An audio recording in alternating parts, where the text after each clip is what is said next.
Anisan'ny mampiavaka ny fikamarana apokalipsy eto Madagasikara ny famaroan'ireo olona amoroso amin'ny rano mipatisa. Fantatra raha teo fa mahery ny arivo isa-taona no manolo tena ho an'ny eto Antananarivo fotsiny. Mero mipatisa nefa dia misy ny fanekena ifanaovana amin'ny Andriamanitra sy Jesosy Kristy ary ny fiangonana. Mihevy ianareo fa Jesosy Kristy dia ten'Andriamanitra nirahana teto ambony tany. Zava-dehibe ny batisa ary anisan'ny atahoran'ny devoly indrindra. Hany ka rehefa manolo tena ny olona iray dia mitsipaka sy mialaina izy. Rehefa vita ny batisa dia mazava loatra fa afaka ny devoly izay mitoetra tao amin'ilay olona satria tsy any devoly intsony izy fa any tompo.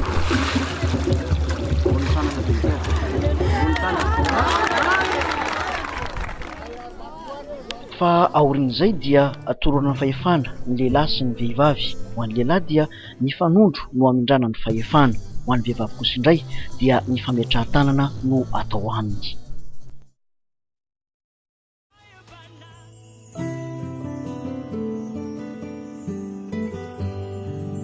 Ateo amin'ny sehatry ny fivavahana ihany no ahafantarana ny pasteur Mayol fa eo amin'ny sehatry ny raharaham-pirenena ihany koa.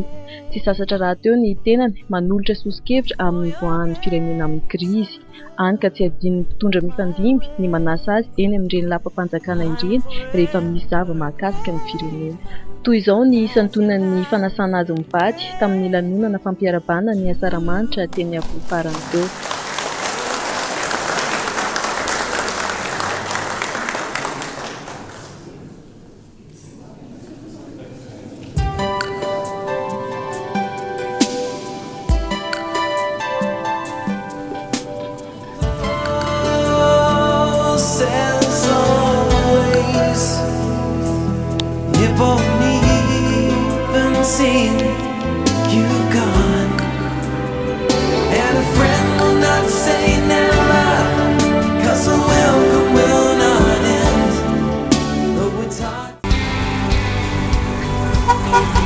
Fa raha vao nindony taona dia tsy adinon'ny pasteur Mayol mivady mitsidika sy namangy ireo fiangonana apokalipsy toy ny teny Ambohimanambola.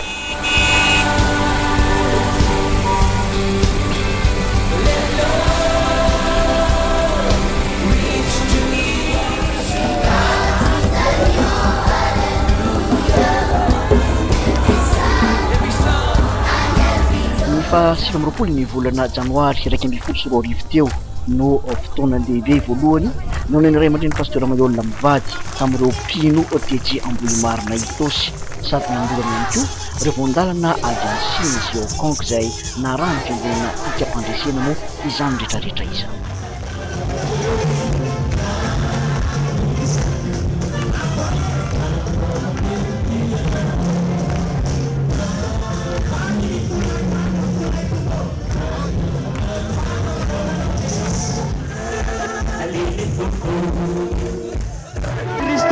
Fiangonana amin'ny anaran'ny ray aman-dreny pasteur Mayol mivady filoha iraisam-pirenena mpanorona amin'ny fama dia io misy fiara sokafan'izy mivady ato amin'ny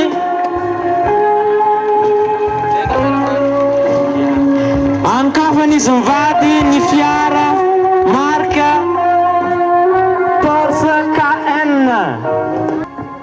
Fanomezana atolotra ho an'ny fiangonana apokalipsy anaovana ny asan'Andriamanitra Rameva Tanora avy any Seba. Lohan'ny fiangonana amin'ny anaran'ny ray aman-dreny pasteur Mayol André Christian Dieudonné mivady sy ny ankonan'ny filoha iraisam-pirenena mpanorona dia sokafa amin'ny fomba ofisialy zao fiara izao. Raisitsika pitiava tanana.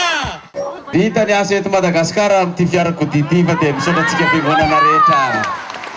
Na ny lalana faran'izay sarotra indrindra dia ho afakintsika amin'ity fiarakodia anaovana izany asan'Andriamanitra izany satria dia akaiky sisan'ny fotoana. Sabary Jehovah's Gideona! Izay raha fehezina ny tontolon'ny fikambanana apokalipsy sy pasteur Mayol azo natolotra tamin'ity fotoana ity. Tsy ahivina ihany eto am-pamaranana fa mitohy hatrany ny fampianarana ny bokin'ny apokalipsy eto amin'ny televiziona jery isaky ny alahady amin'ny 9 hatramin'ny 7 arivo iarahana amin'ny pasteur Mayol.